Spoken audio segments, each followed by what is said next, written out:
Good evening, visitors. Welcome to the Australian War Memorial's last post-closing ceremony. My name is Michael Kelly, and joining us this evening from the Australian Army is Colonel Jim Burns. We warmly welcome the family of Private Frederick Parry, whose story will be told shortly. We welcome the veterans who have served, those that are still serving, and the families that support them. We acknowledge the members of RSL and Services Clubs Association, RSL Victoria and RSL Queensland, who are watching the broadcast of this ceremony across Australia. During the ceremony, wreaths will be laid at the base of the pool of reflection by family and visitors to the memorial. We could ask you to please stand and join in singing the national anthem.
The Australian War Memorial was the vision of Charles Bean, Australia's First World War official historian.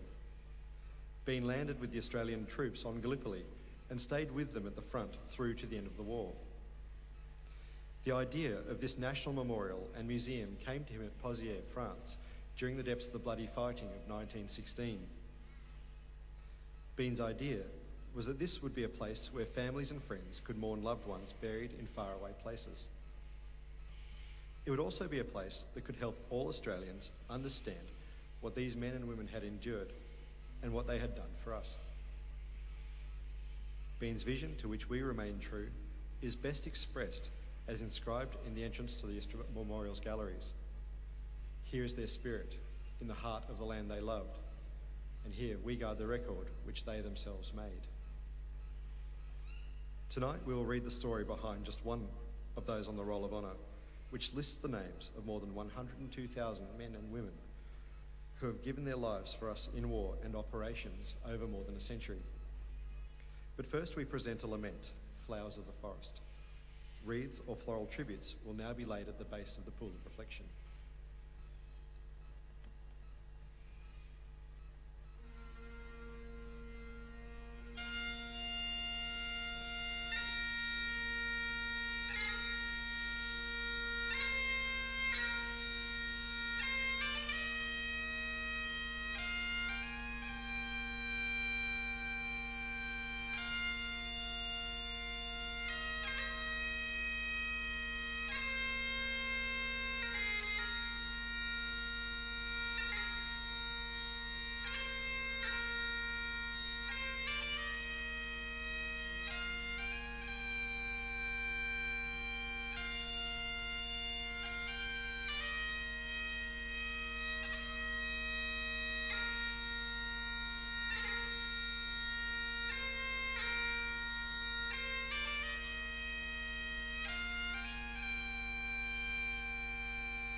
Today we remember and pay tribute to Private Frederick Parry.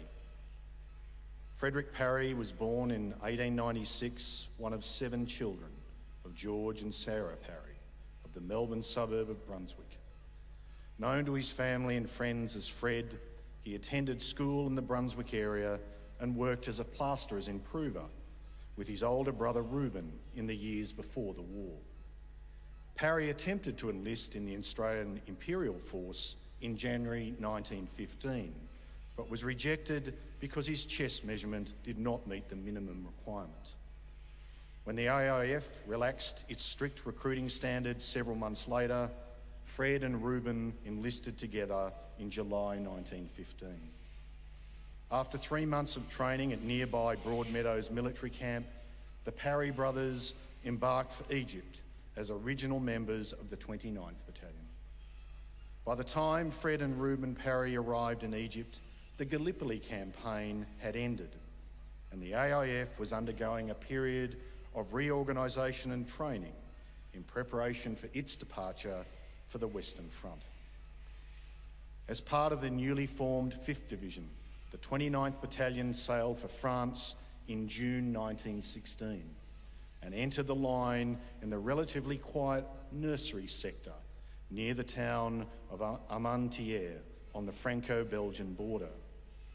Here, Australian divisions rotated in and out of the line, carrying out patrols of no man's land and conducting raids on the German trenches. In early July, the 29th Battalion departed to take part in the British offensive then raging on the Somme. As the most inexperienced of the Australian infantry divisions, the 5th Division would remain in the nursery to learn the rigours and routine of fighting on the Western Front. Less than 2 weeks later, the 5th Division was committed to Australia's first major action on the Western Front. On the evening of the 19th of July 1916, the 5th Division, along with the equally inexperienced British 61st Division, assaulted the German positions near the village of Fromelles.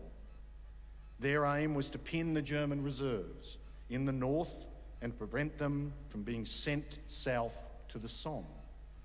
It was a costly and unsuccessful assault that resulted in over 5,500 Australian casualties in less than 24 hours of fighting. Among them were Fred and Reuben Parry, both of whom were listed as missing in the aftermath of the battle. Reuben was later confirmed to have been taken prisoner and spent the remainder of the war in German captivity. But there was no further news of what happened to Fred. Frustrated by not knowing what had happened to his son, George Parry, who was 53 years old, enlisted in the Australian Imperial Force. He served with the Australian Army Medical Corps Sea Transport Service, but returned to Australia 7 months later and was discharged from the AIF at his own request. George then re-enlisted for home service and spent the remainder of the war caring for the sick and wounded soldiers of the AIF at the AIF rest camp in the Melbourne suburb of Macleod. Without any further news of Fred, a court of inquiry in April 1917 determined that he had been killed at Fromelles sometime on the night of the 19th or the 20th of July 2016. After the armistice, when Reuben returned from captivity, he was able to confirm with the Red Cross that he had last seen Fred in the captured German trenches at Fromelles with a gunshot wound to his arm. With the German troops counterattacking all along their front and machine gun fire sweeping down no man's land behind them, the Parry brothers were indeed in a precarious situation. Reuben stated that I sent him back to the German lines when I made a rush to get back to our lines. It was the last time Fred was seen alive. The German authorities later confirmed that Fred had been killed and was buried in the Fromelles area, although the whereabouts of his grave remained unknown. It was not until 2010 following the discovery of a long-forgotten mass grave at Pheasant Wood, behind the old German front line at Fromelles, that Fred's whereabouts were finally confirmed. His body was amongst the 250 British and Australian soldiers killed on the night of the 19th to the 20th of July 1916. Their bodies were recovered from the mass grave at Pheasant Wood. Many of their identities were confirmed through a combination of anthropological, archaeological, historical and DNA techniques. Aged 20 at the time of his death, Fred Parry was reinterred at the new Fromelles or Pheasant Wood Military Cemetery, where he rests today. An epitaph written by his descendants appears on his headstone, and it says, "Dearly loved son of George and Sarah Parry of Brunswick, Victoria, gone but not forgotten." Frederick Parry's name is listed on the roll of honour to my right, among more than 60,000 Australians who died while serving in the First World War. His photograph is displayed today beside the pool of reflection. This is but one of the many stories of service and sacrifice told here at the Australian War Memorial. We now remember Private Frederick Parry, who gave his life for us, for our freedoms, and in the hope of a better world.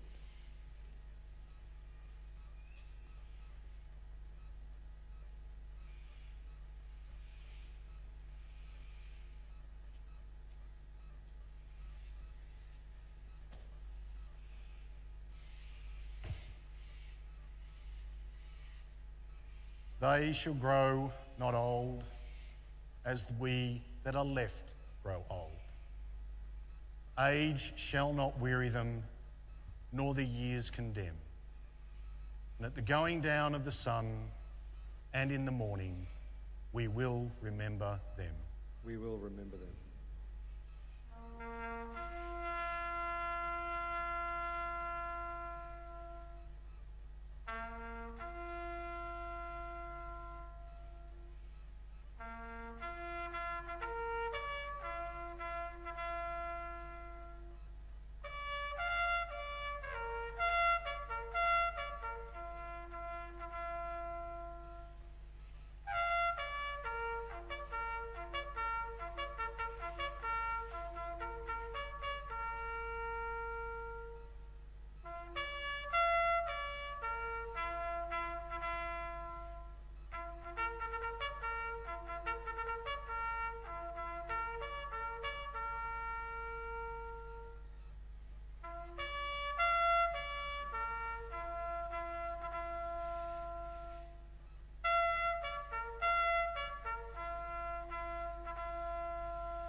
Lest we forget.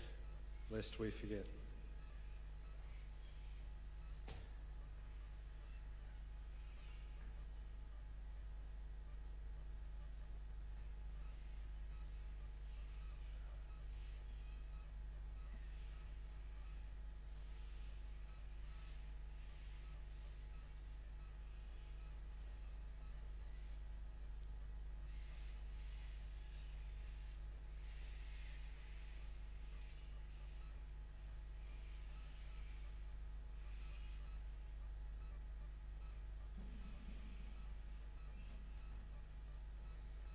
We leave you this evening with the words of the memorial's founder, Charles Bean.